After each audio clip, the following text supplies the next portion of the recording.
Because of settings problem, it took time. Okay, sorry for the delay. Shall we start this?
Okay, I think now voice is audible to all.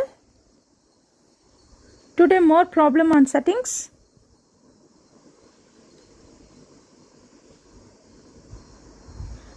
Can you all hear me?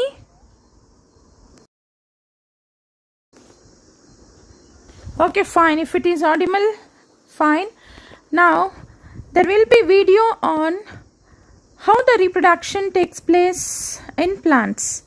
That too particularly the syllabus related to 10th standard. Okay. Now all of you just watch the video.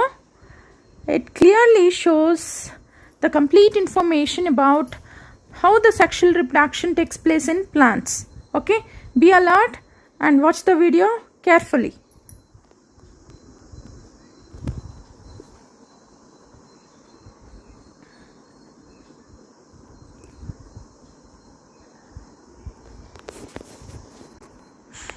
Sexual reproduction in flowering plants.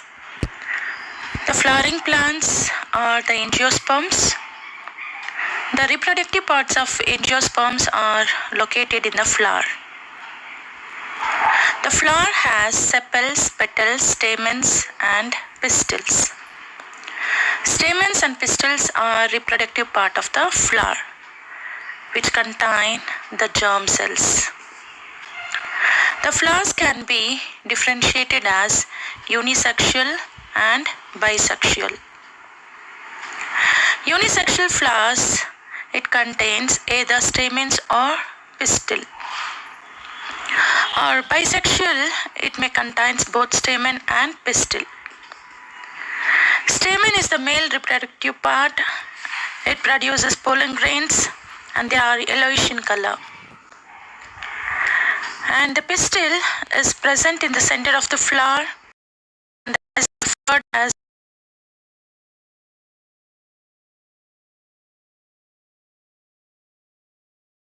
the middle elongated part is the style, and the terminal part, which may be sticky, is the stigma. The ovary contains ovules and each ovule has an egg cell.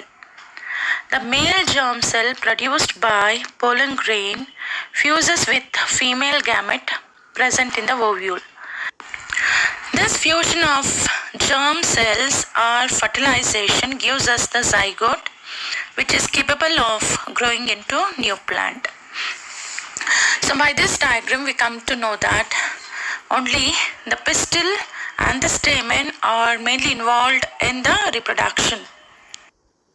Why the sexual mode of reproduction is considered very important in bringing up variations. Variations are very useful for ensuring the survival of the species. It would therefore make sense if organisms came out with reproductive modes that allowed more and more variations to be generated. and this could possible by DNA copying mechanism, as it is not absolutely correct. While DNA copying in prophase 1, in the meiosis 1, there will be crossing over where the genetic material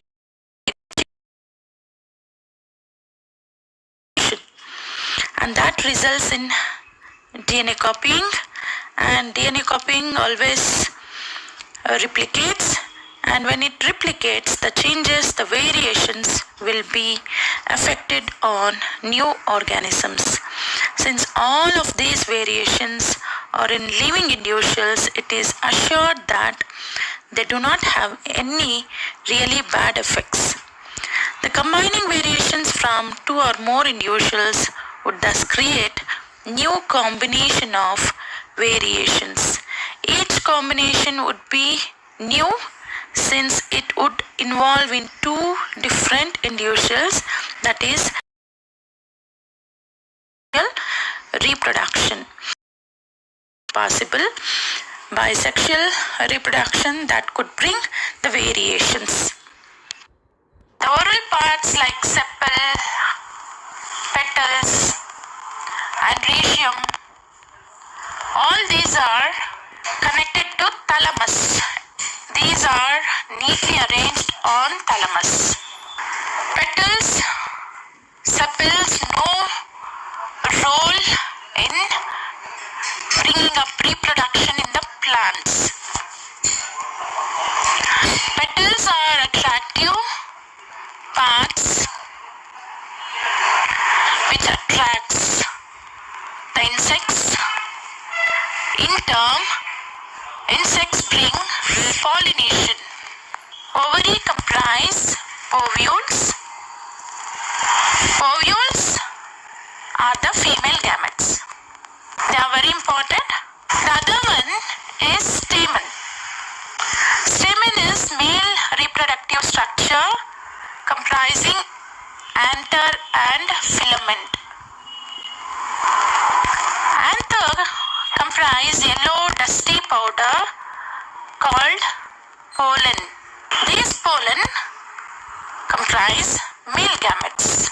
Now, if the pollen transfers from stamen to the stigma with the help of insects or with the help of wind or with the help of water, anyhow, with some assistance, pollen transfers from stamen to the stigma.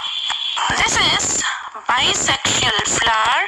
Hibiscus flower is bisexual, where the male and female gametes are found in the same flower. Hence they are called bisexual. Think that the pollen has been transferred from the stamen to the stigma. This is known as pollination. The transfer of pollen from the stamen to the stigma of the same flower, then it is self-pollination. If the transfer of pollen from the stamen to the stigma of different flowers of different plants, then it is referred as cross-pollination. Now, I hope you all understood what is self-pollination and cross-pollination. If the transfer of pollen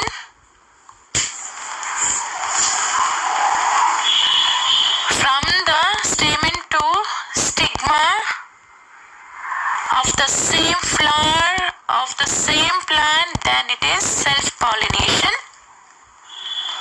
If the transfer of pollen from stigma of different flowers of different plants, then it is called cross-pollination.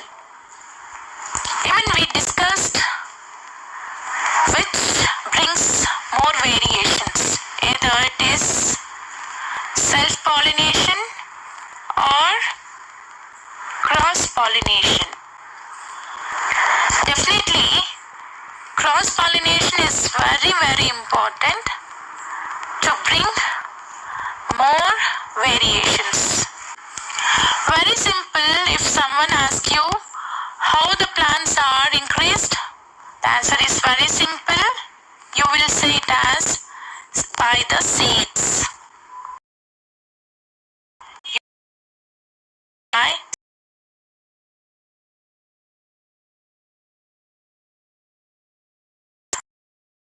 tubers, by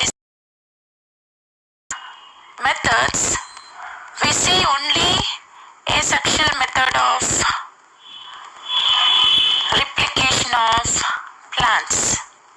There is very little scope to find the variations among the plants. Asexual in the sense producing identical new individuals. Asexual in the sense producing new individuals which are almost identical to the parents. Very little scope for the variations. When I said seeds, through the seeds, seeds in the sense that is output of sexual reproduction. Now till now we studied androecium and gynoecium. That is, the pollen drops on the stigma. Stigma has sugary content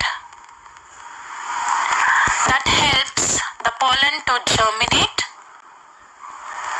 The pollen germinates to form pollen tube, and that enters into the style and reaches ovary. This is the picture where you can see the pollen grain. One pollen grain started pollen tube. The other one has already reached the female gamete. The sugary content present in the stigma provides nutrients for the pollen to germinate. It produces pollen tube. Among many pollens, only one will reach the female gamete. Not all the pollen, only one will reach the female gamete. Now you can see the ovule down. Inside the ovule, you can find an egg cell or germ cell. Egg cell or germ cell. That will have female gamete. Pollen will have male gamete. The pollen send a male gamete into the embryo sac. Embryo sac is a place where it comprises egg cell. Egg cell is nothing but female gamete. Even that is also called as germ cell. Now the pollen tube sends the male gamete into the embryo sac, and that male gamete fuses with female gamete, the egg cell. So they form zygote. This is known as fertilization.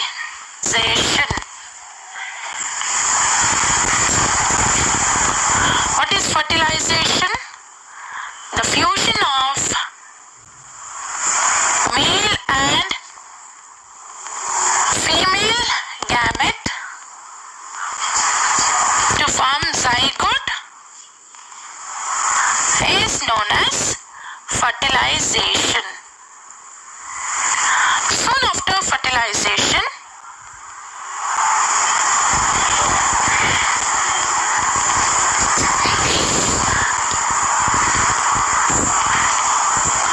ovule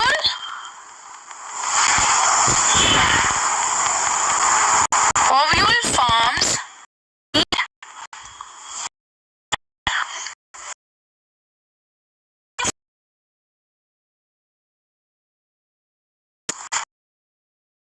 fertilization. Ovule forms seeds. Ovary form fruit. This is how the further generation goes on. That means the fruit is almost edible part. We human beings, animals will consume the fruit,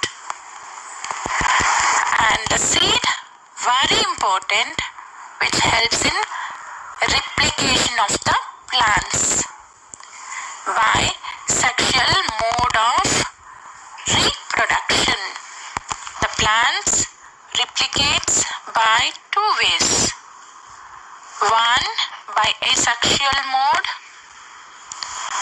and asexual mode are in different forms. We already discussed. That is by binary fission, multiple fission, fragmentation, regeneration, budding, vegetative propagation, and spore formation. All these are the different modes asexual reproduction takes place in the plants. And when you go deeper, vegetative propagation helps a lot, right? What is vegetative propagation? Any part can develop into plant. Any part. Any part in the sense root. From the root we can develop. Example, chrysanthemum. Offsets are separated and grown. And by leaf propagation,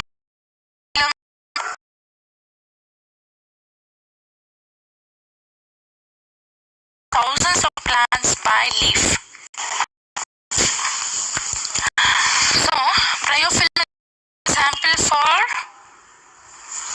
leaf propagation. Kalankoi or thousands of mother.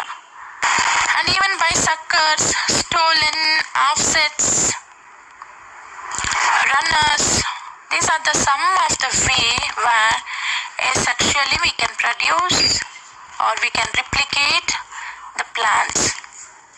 And this image shows how the fertilization takes place. After fertilization, the ovules form seeds, ovary form fruit. Angiosperms produce flowers. The flowers produce seeds. Now, angiosperms divide into two types, monocots and dicots. Monocots have only one cotyledon, example ragi, wheat, rice, etc. Dicots have two cotyledons. All the pulses we use for preparing sambar, all are the example for dicots. Okay, this is, what do you think, it is monocot or dicot? This is dicot because there are two cotyledons. The seeds, when you provide water for the dried seeds, they germinate. Monocots, seeds, during germination remain within the soil. Tamarind seed, when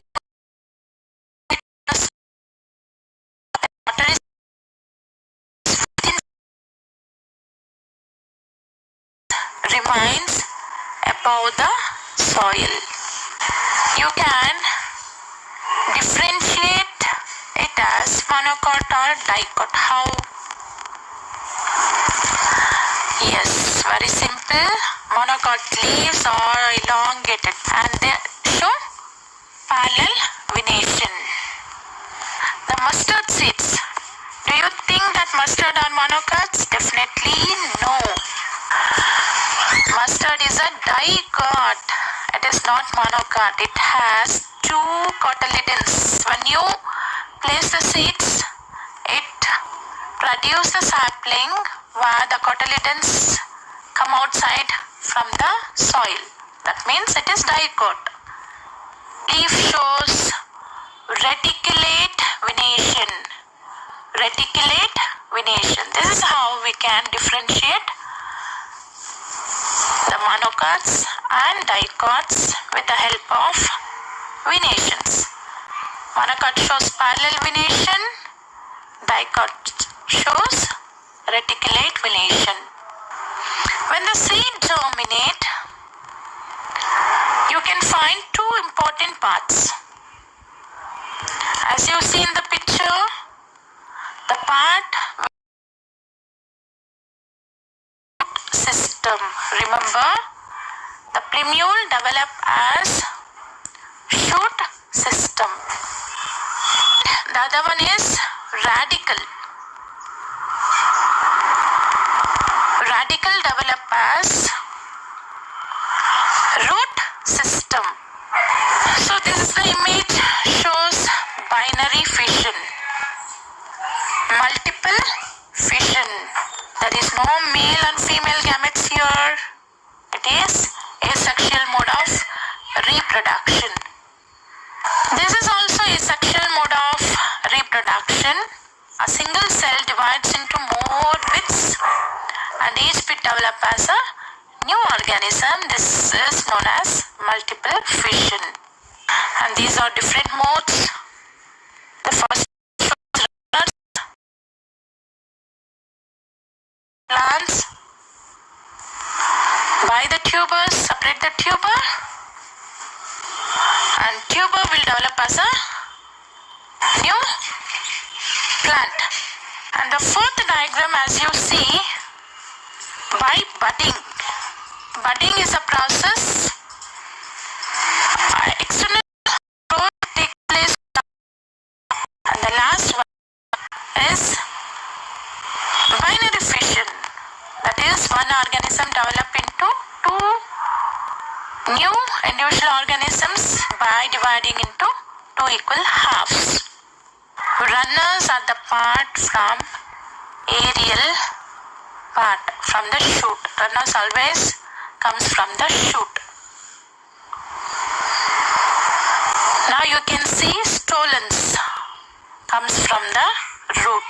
Bulbs and tubers so easy to propagate. If you grow one bulb, it divides into many bulbs within the soil. Separate the bulb and grow it as a new.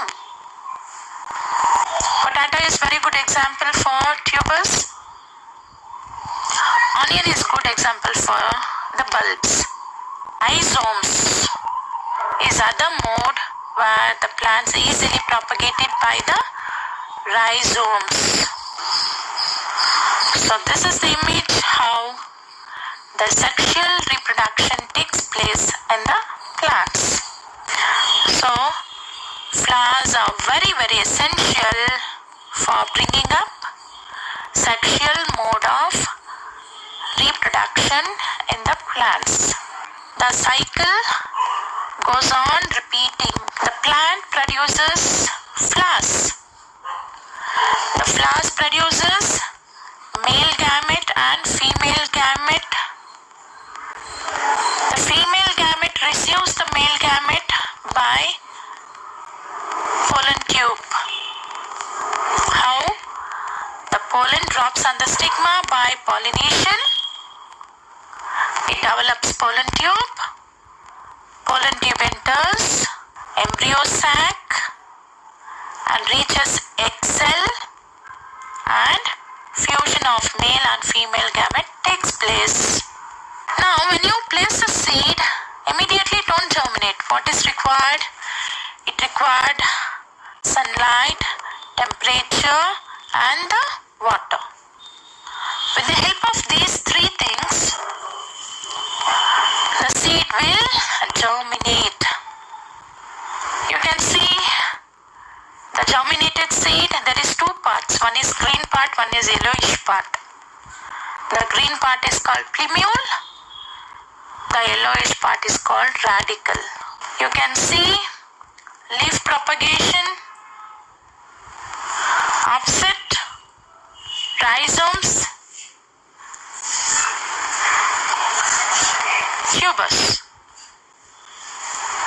This is how the binary fission takes place. That is, one single cell divides into two equal halves.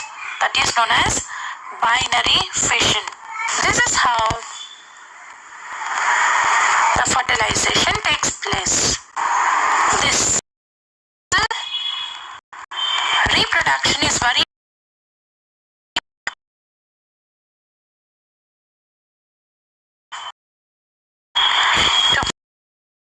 variation.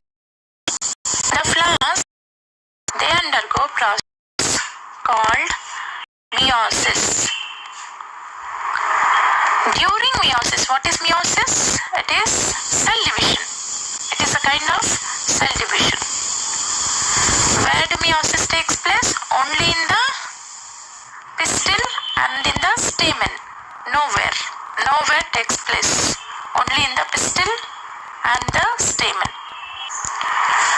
Yes, rest of the plant like shoot, root, leaf, stem, branch, everywhere you can find mitosis. What is mitosis? Again, it is a cell division. Mitosis is a process where a single cell divides into two equal halves. That's all. Meiosis is entirely different. That is male and female reproductive structures. There you can find meiosis 1 and 2, where you can find the combination of DNA. You can find the combination of DNA. Exchange of DNA content. Variations are found only in sexual reproduction by bringing up the changes in the DNA. By bringing changes in the DNA. Let me discuss, variations are very essential or not? Yes, variations are very essential. Why? The plants also should adjust for the nature. If the plants doesn't adjust for the nature will remove the plants. That plants don't survive. That plants will become extinct. Extinct in the sense they completely removed from the nature. Only we will study in the books. We won't find in the nature. That is extinct. So this variations helps them to adjust to the nature.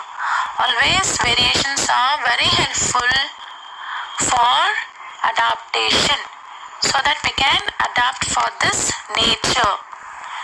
And these variations are always from the sexual reproduction.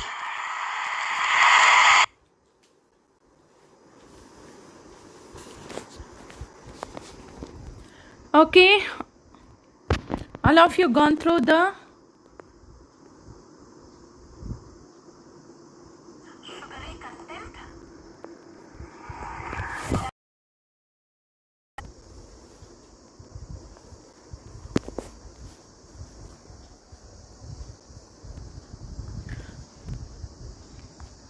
Okay, this is about reproduction in human beings.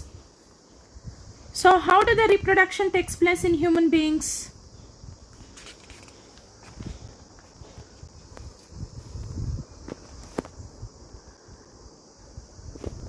In human beings, the male produce the male gamete called sperm in the testes, and the sperms are carried through the vas deferens. Along the path, the secretions secreted by prostate gland and seminal vesicles were added to the sperms, and it is released through the urethra. And in the female reproductive system, a pair of ovaries release egg from each ovary every month, and the uterus prepares itself every month by preparing a linings, and which is almost like sponge, and it prepares everything to receive the egg. And further, it nourishes from the mother's blood, where the uterine wall will have a disc linings which has a villi-like structure, and that provides the nourishment from the mother's wall to the developing fetus. And when the fetus starts developing, even the digestion takes place in the fetus, and it removes the waste, and that waste will be removed to the mother's blood. And how could this possible? This could possible by a disc-like structure present in the uterine wall, and that structure is called placenta.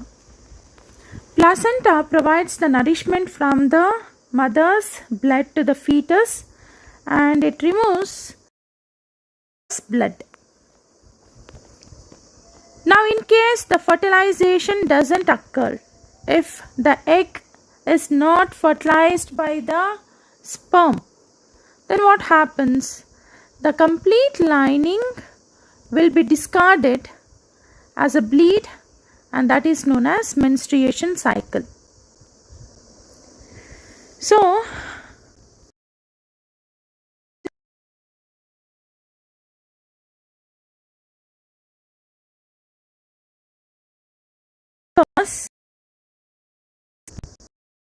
certain diseases increasing because of high increase in the number of the children.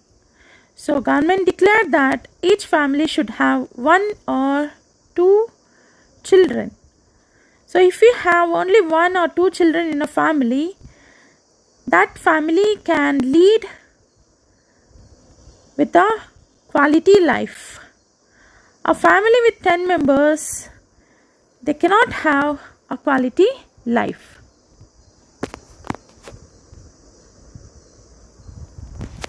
So this is about the syllabus related to the 10th standard, and there is one more concept, adolescence characteristics.